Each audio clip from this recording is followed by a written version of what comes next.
remember the first time I made my first $1 million. So I want to be the kind of leader, dad. Like, people estimate the power of time.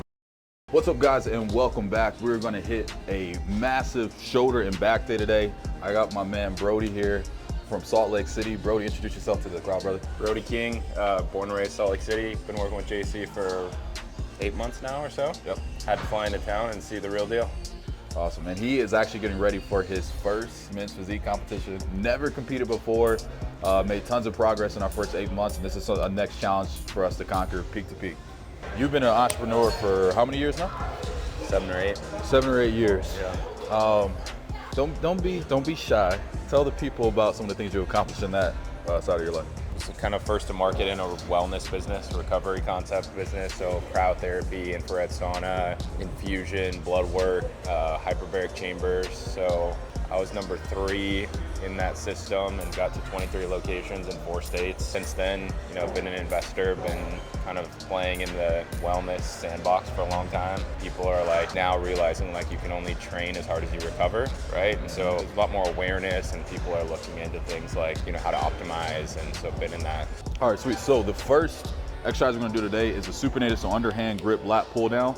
So one of the things that we saw in Brody's physique, some things that we had to bring up was more the lat width, okay? And doing a more pronated grip is gonna tend to work like your rear delts and your traps a little bit more, so this is gonna isolate and target the lats a lot.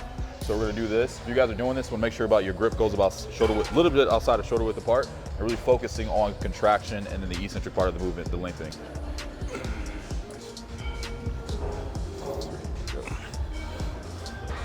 Forward.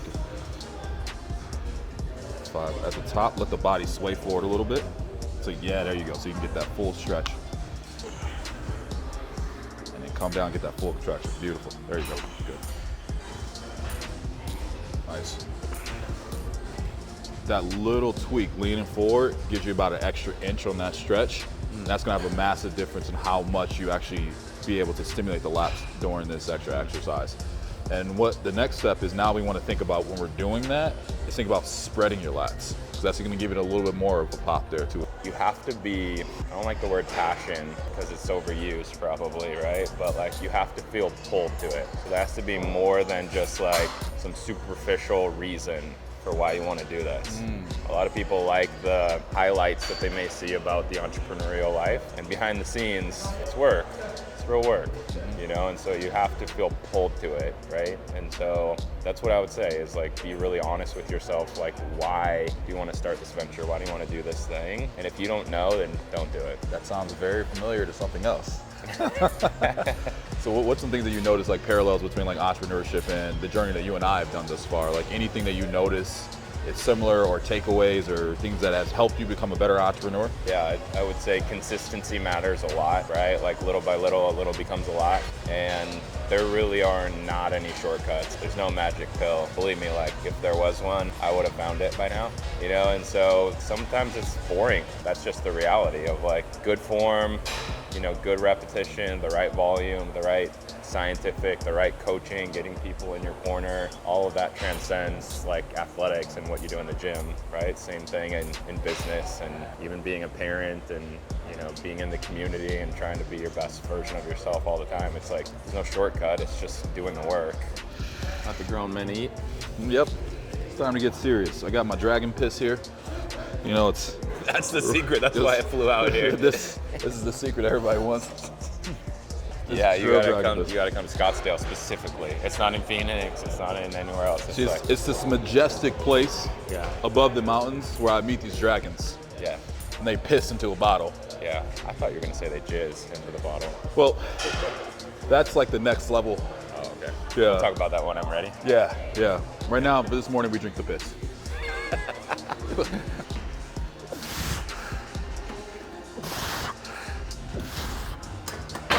And you can see each one of those repetitions. I'm leaning forward at the top, getting that full stretch, flaring the lats out a little bit more, and I'm coming back. I'm shortening and I'm contracting as fully as I can. So whenever, if you go up, you're stopping right here, you're not actually being able to fully extend the lats. That's where the growth's gonna happen. So you wanna fully extend the lats, get it fully above the head, and then come back down and fully contract. Man, she's gained weight since the last time I've seen her. You been eating, baby? Yeah, for it. Feel like it. Oh, That's a workout in itself, just lifting that over here. Jesus. What are we doing? You tell me. I don't know why you're touching that. That's for you. Okay. I cheated in math, you know that, right? Yeah, look at that fire. Okay. So this is not only going to work the lat, but you are going to get some rhomboid and rear delt too as well, because this is a compound exercise. We want to primarily focus on the lats. No excuse why you shouldn't have a big ass back. It makes all your other lifts stronger too. Okay, last one. Is that 10? Yeah. I cheated in math too, so it's all good. That's why we're buddies. Yeah. Yeah, getting the pump going, for sure. Do you feel a good amount of stimulation happening in your lats? I only feel it in my lats right now. Perfect, perfect. How does this feel different than when you have done this on your own? Like any difference of how it feels in the lats? Any difference in relation? Yeah, definitely. Walk them through that. Like, what should they be expecting while they're doing this exercise? This is your first time feeling it like this. Yeah, it's just much more isolated, right? So I think I know what it feels like, for example, to like burn the triceps out. You know, I know what that feels like, and maybe that's just me, but it's like a smaller, isolated movement. So if you do extensions or dips or something, it's like you can't go. Yeah. You know, and you feel it in the tricep. And this one is like kind of the same idea, right? And even though we're putting up some decent weight, it's like I'm not feeling it in my shoulder, Yes. not feeling it in my chest, or even my core. Really, it's right here. Yeah. I mean, it's just those chicken wings. It's gonna be eagle, Back there. eagle flare. But some of the main things that you guys can take away is how you grip it. So I was talking about like that hook grip. Yeah. That's essential for all the lifts. Because your back, you can't see it like can your triceps or your biceps. So it's a lot easier actually like to hit those. Yeah. Back is hard. You actually don't see the muscle. So your grip, your range of motion is extremely key. And then how you're doing your contraction. So like watching where your elbow actually tracks. Because your elbow angle is going to contract. If it's here, it's going to be rear delt. You put it in, the lat automatically starts to flare out. Like you even try that right now. I just relax and then go in. See that there? This is firing. Yeah. Like guys, like look at this. See how this is like swollen up? Like watch, relax, come up. That's what's firing, right? We put that elbow in, that turns off, this turns on. So the way that your elbow tracks is like extremely important. That's why like I'm always key like on where the elbow is actually pacing, because that's gonna help to contract the lat the most. In this set, put your hands here after, and just spread your lats now. So this helps to stretch the fascia a little bit. The fascia is what goes around the flare through here. Push, push. Now spread them wider. Through here, not through here, through here. There you go, there you go. When you're doing that, you're stretching the fascia. The fascia is actually what covers around the muscle. This is good to do in between sets. After you are warm, don't do this when you're first getting into it, but doing this in between sets is gonna help for one, mind and muscle connection, and then two, over time, this helps build that better neurological connection so when you're doing the movement, you can engage the lats a little bit more.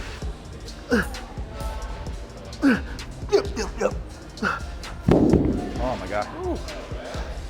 Oh my God, okay. All right, cool.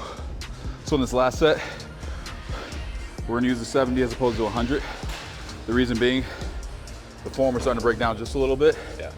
And we wanna make sure that the form stays A1. So never fall in love with the weight. The weight is just a tool, that's it. So like people get too obsessed with like the ego behind the lift. The weight will come over time. Yeah. So like him going down to the 70s is not a loss, it's actually a win in the long term. Because at this point, he'll get more lat stimulation, so we'll actually the growth that we want. And over time, he'll be able to easily knock out the 100s over all course of the set. So do not fall in love with the weight. That is just ego. Like when I first started off doing all this shit, I was very weak. If you just do this longer, do this correctly, you'll be very strong. That's it. So now we're gonna get into some deltoids.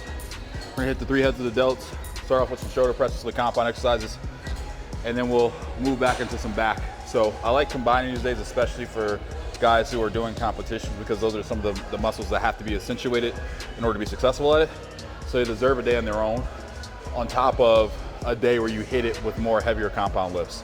So for anybody that does not know this, protein synthesis lasts only for about 72 hours. So you should be training every single muscle group every 48 to 72 hours. So every 2 to 3 days, you should be hitting it again. Do not just hit a body part once a week.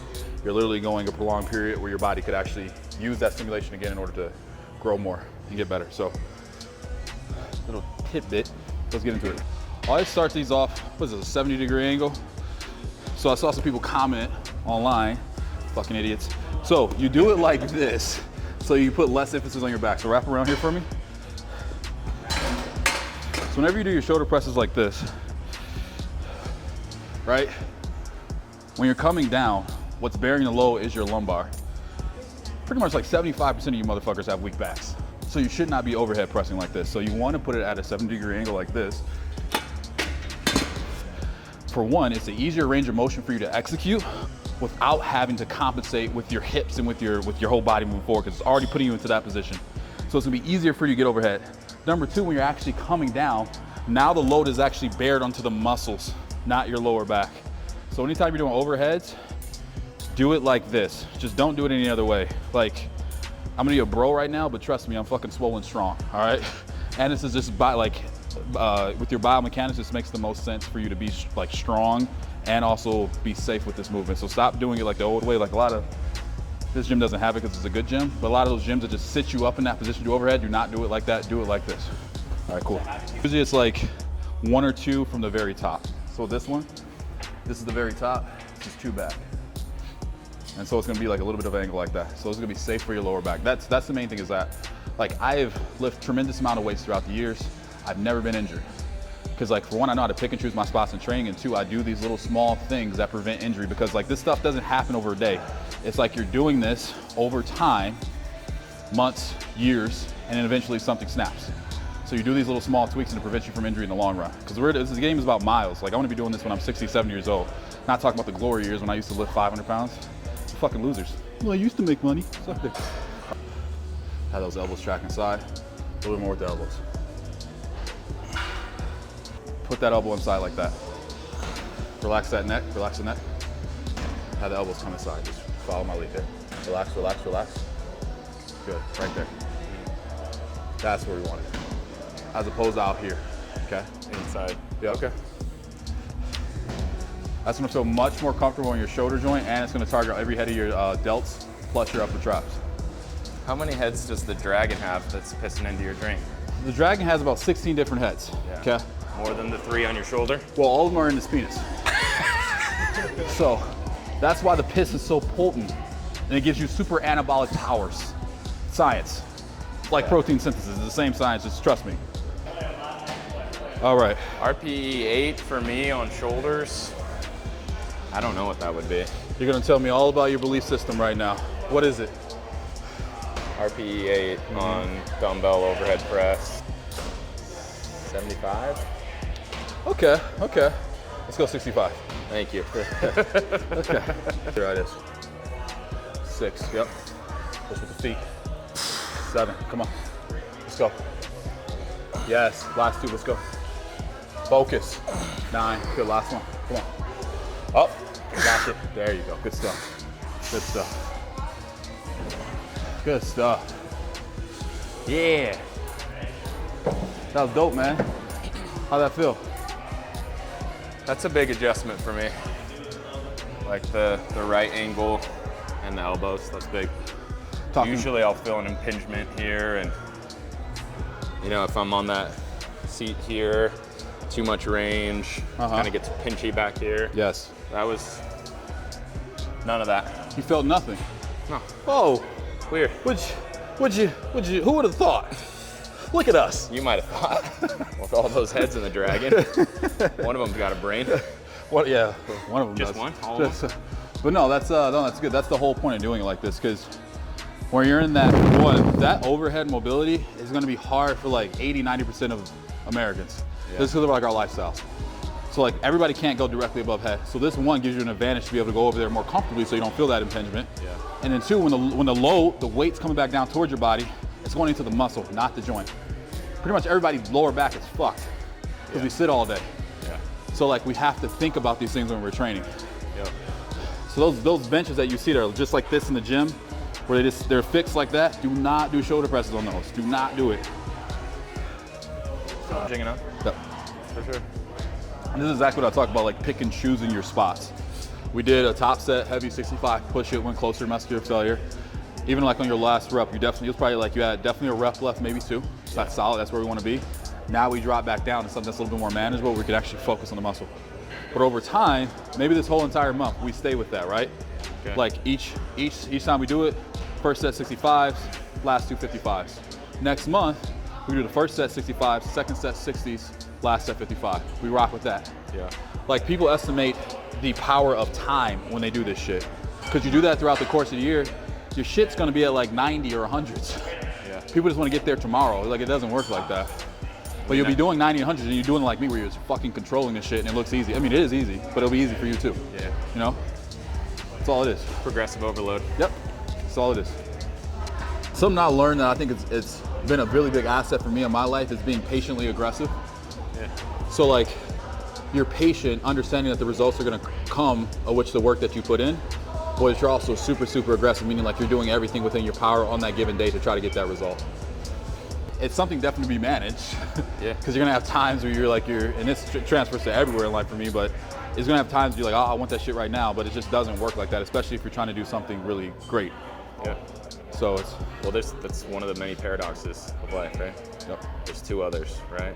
Humble confidence. You can have that. You can demonstrate that. You can walk your life with confidence, but humility, same thing, even though they're maybe antonyms. But you exemplify that.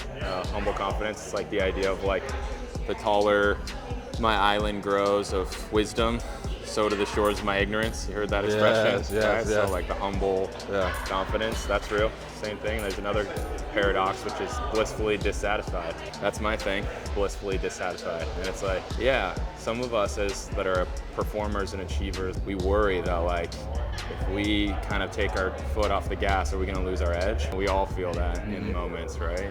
And so we have to be a little dissatisfied, but we can also have bliss, right? And experience joy, be in the moment. I mean, I'm working on it. I'm not there, right? But that's one of the paradoxes that's big, right? Like you gotta have big goals that keep you rolling and going, but you can be blissfully dissatisfied. It's a paradox, one of the many, right? I remember the first time I made my first $1 million. It was like a goal that I like was going after, right? I set my mind to it. And upon approaching it, that dopamine rush that I thought I was gonna hit started to like go away. And I remember the moment I did it, I told my best friend at the time, I was like, okay, now let's do 10 million. That's the first thing that came out of my mind. Like I didn't celebrate it. And it was something that like, you know, I was like, fuck man. I was like, I thought I was gonna feel this feeling when I got there. And I did, I was super grateful. But it wasn't like, oh, like, you know what I mean? It was like, all right, where's the next thing to go to? And like through doing that, I learned that part of it is just like, the progress towards hitting the goal is the high that I'm actually always seeking.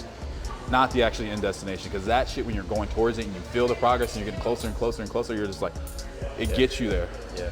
So I'm not a science guy, you know that. I'm always like, We're not math or science. yeah, it's like show me, right? So tell me to do something. I don't really care. Like for me, I'm not really been compelled by the science.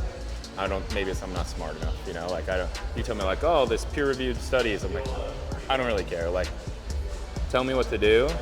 I'll do it and then I'll know for myself whether that's true or not. But there was this study that was put out that said we actually derive more dopamine from the pursuit of the goal than the attainment of the goal. Yeah. Right? So Tony Robbins talks a lot about this, right? It's like the achiever's curse. So all these gold medal Olympians ultimately fall into depression. I mean, I had the same thing with my first million. It was like, oh, I think I'm gonna feel different, be better, have all of this thing, I will have arrived. But right when it happened, I was like, okay, I woke up, don't feel any different, what's next? Yeah. And I was lucky that I was able to like transform that really quickly, like you, just kind of going on to what's next, because if you're looking for the pot of gold at the end of the rainbow that's gonna be riding off into the sunset, like that's not it, you know? So I look at the people that I love and admire who are like chipping away and contributing late into their 70s and 80s. Those are the ones, right? And with 3 kids, another one on the way, it's like, man, you just wanna have those memories and like be doing those things and contributing. It's not about some goal or destination, right? 100%. So we'll do this show together. It'll be awkward and embarrassing for me in some ways, but it'll be cool in others. And that'll just be one thing. And we'll go on to the next. That's the way you have to live. Yeah. No, That's what you're gonna learn coaching with this guy, among many other things. Appreciate that, man. Appreciate that. A lot of times, our own limiting beliefs about ourselves, about the world, and the ways in which how we view ourselves can sometimes hinder us from getting the success that we always wanted and the success that we deserve. So sometimes you have to create a character that you need to become in order to acquire those things. But we'll talk about that a little bit more. I'm really big into the mind because it creates all this shit.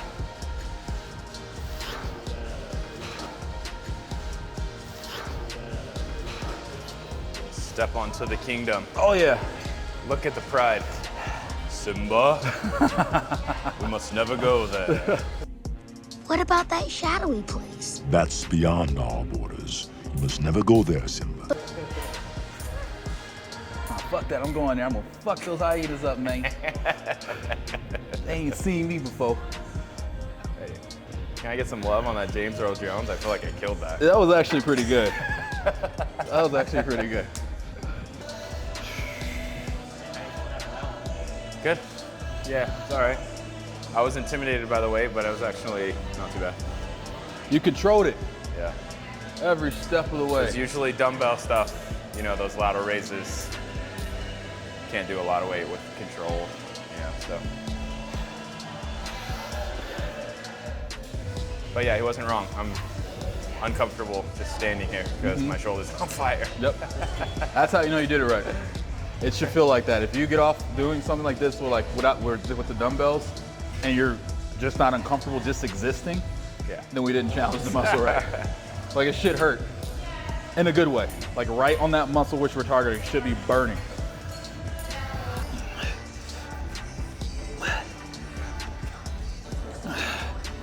Whew.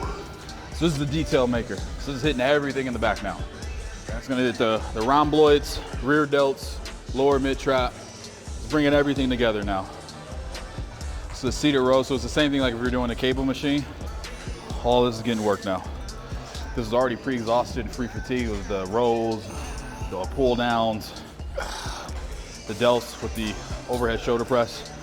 Now it's wrapping everything up, putting it all together. Good, keep it slow. Squeeze. Think about flexing. Think about like a beautiful back flexing when you do this at the top. There you go. Want all those things to fire. Nice. Good. Good. Look at the traps firing. Look at that. Do one more. Look at this, guys. That's what I'm talking about. Mid, lower trap. All that fire is there. Good. Yeah, the position of my legs now, where my hips are actually placed. Before, my hips are right underneath my torso. Now they're gonna be placed back. My chest is more forward, the seat is higher, I have a different angle on it. Now it's gonna hit a little bit more of my rhomboids, so like the middle portion of my back, going out towards my shoulders, okay? So when you're doing stuff like this, you can, when the angle dictates how you're gonna hit the muscle and what's gonna be stimulated the most. So here we go. That feels good, right?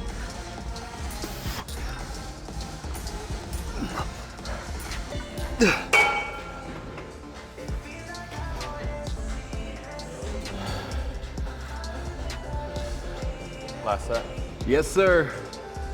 Don't mind me, just slowly dying. But I'll come back stronger. Oh, that felt good. You're supposed to die fast. Die fast? Slow. That's the idea. That's true. That's true. Yeah. Oh, This is oh tough. my God. I got that feeling. Just the existence is burning. All right. Woo, that pump, man. Christ. 9, come on. Keep going.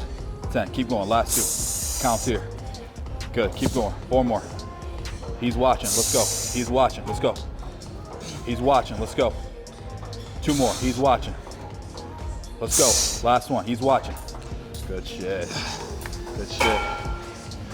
Good shit. Who's watching? Yeah. That's our thing. That's our thing. Want to let them in on that a little bit? Yeah. I mean, being a dad, it's like life's caught, not taught. I need to show. It's easy to talk. So I want to be the kind of leader, dad, that lets the actions do the talking. 100%. A lot of people are, I don't know what the expression is, but or said it, but it's like, I can't see you. I can't see who you are because how you behave speaks so loudly, you know? I want it to be the opposite. I can't butcher that expression, but you know, who you are is just being a man of action, and it's a big deal to me because they are watching. So what I say to them, my kids, all of them, but particularly my 9-year-old boy, it's like some of it'll sink in, most of it won't. He's gonna remember what I did, not what I said, or how I made him feel. And that's something that through us working together over those 8 months that we found has been like a really big intrinsic motivator for you. Something that helps you get pulled towards your goals more as opposed to somebody always pushing at you, because that shit does not work. No, it doesn't. And at times, I've brought that to the forefront of your mind again. He's watching. Yep. Because even like when you feel like quitting or you feel like giving up or you're questioning, you're doubting yourself, you always remember that you have somebody coming up underneath you that looks up to you, that admires you, and ultimately they're gonna go as far as life as you show them what's possible. And that's just the responsibility of being a father. Yep, that's right. It's good shit, man. Proud of you, bro. Good stuff, man. More to come out. Yeah, that's right. Yeah, more to come as always.